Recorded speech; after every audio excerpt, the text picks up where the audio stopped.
তাপদাহে পড়ছে খুলনার জনপদ। এই অঞ্চল দিয়ে বয়ে যাচ্ছে তীব্র তাপপ্রবাহ। প্রচন্ড রোদে বিপর্যস্ত হয়ে পড়েছে জনজীবন। রোদের তাপ আর ভ্যাপসা গরমে কৃষক, দিনমজুর, দোকানদার, ভ্যান, রিক্সা চালক সহ বিভিন্ন শ্রেণী পেশার মানুষ অস্থির হয়ে পড়ছেন। এ অবস্থায় জরুরি প্রয়োজন ছাড়া মানুষ বাড়ি থেকে বের হচ্ছে না। খাইতে পারি না, ঘুমাইতে পারি না, আবার পরদিন সকালবেলা কাজ যাইতে গেলে কাজে মন বসে না। একসের রৌদ্র, আর আধা ঘন্টা 1 ঘন্টা কাজ করলে পানির পিপাসায় অস্থির হয়ে যায়। টানা 3 ঘন্টা কাজ করতো, এখন দেখা যাচ্ছে গরমে এই রোদের তাপে ওরা 20 মিনিট কাজ করছে, রেস্ট নিচ্ছে 10 মিনিট, এভাবে কাজ করছে। আবহাওয়া অফিস সূত্রে জানা গেছে, আজ রবিবার বেলা 3টায় চুয়াডাঙ্গায় 41.8 ডিগ্রি ও খুলনায় 40 ডিগ্রি সেলসিয়াস সর্বোচ্চ তাপমাত্রা রেকর্ড করা হয়েছে। এদিকে তীব্র তাপ প্রবাহে শ্রমিক, দিনমজুর, রিক্সা, ভ্যান চালকরা অস্থির হয়ে পড়েছেন।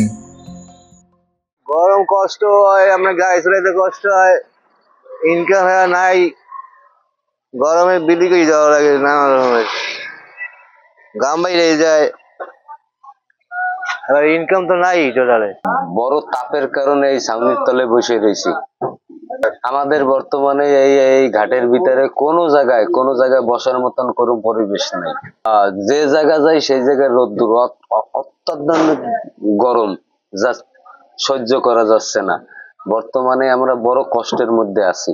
ধান কাটার সময় তীব্র কষ্ট আছে, এই খরায় শরীরতে গাম জড়ে যায়, মানে প্রচুর কষ্ট হয়। মাঝে মাঝে একটু বিশ্রাম নিয়ে নিই, সেলাইনি জল খাই নিই, ওর সেলাইনির।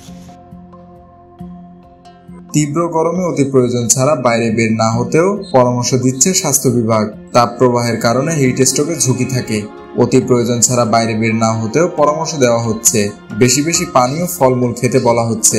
ঘন ঘন পানি ও শরবত পান করার পরামর্শ দেওয়া হচ্ছে। এদিকে খুলনা অঞ্চলে সোমবার থেকে তাপমাত্রা কমতে পারে বলে জানিয়েছেন খুলনা আবহাওয়া অফিসের ইনচার্জ মোহাম্মদ মিজানুর রহমান।